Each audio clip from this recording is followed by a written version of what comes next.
សូមណែនាំផលិតផល Aqualife ធុងចម្រោះដែលល្អជាងគេមានពីរຂະຫນາດសម្រាប់ជ្រើសរើសធុងចម្រោះចំណុះ10លីត្រនិងធុងចម្រោះចំណុះ6លីត្រ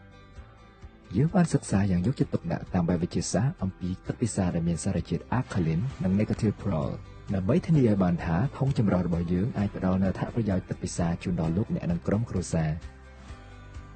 ធុងចម្រោះរបស់ Aqualife មានសមត្ថភាពក្នុងការបង្កើតនូវសារជាតិ Ionized Alkaline ដែលអាចផ្ដល់អត្ថប្រយោជន៍ដល់រាងកាយដូចជាប្រព័ន្ធការពាររាងកាយសុខភាពឆ្អឹងជួយបំពេញជាតិទឹកនិងប្រព័ន្ធរំលាយអាហារជាមួយនឹងបច្ចេកវិទ្យាចុងក្រោយបំផុតរបស់យើងផលិតផលធុងចម្រោះទឹករបស់ Aqualife ត្រូវបានទទួលស្គាល់ដោយអតិថិជននៅជុំវិញសកលលោកថាជាផលិតផលធុងចម្រោះទឹកដែលល្អជាងគេដែលផ្ដល់ជូននូវទឹកពិសាដែលមានភាពស្អាត 100% និងផ្ដល់អត្ថប្រយោជន៍ដល់រាងកាយផងដែរ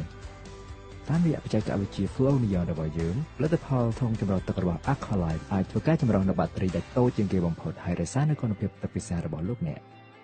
ប្រព័ន្ធ Dry-Way Pure របស់យើងជួយឲ្យលោកអ្នកទទួលបាននូវបទពិសោធន៍គុណភាពទឹកពិសាបែបធម្មជាតិ 100%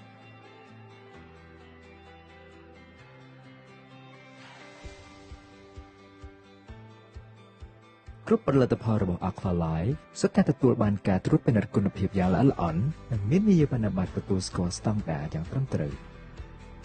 Aqualife ផ្លាស់ប្ដូរទឹកពិសាឲ្យមើលថែសុខភាពរបស់អ្នក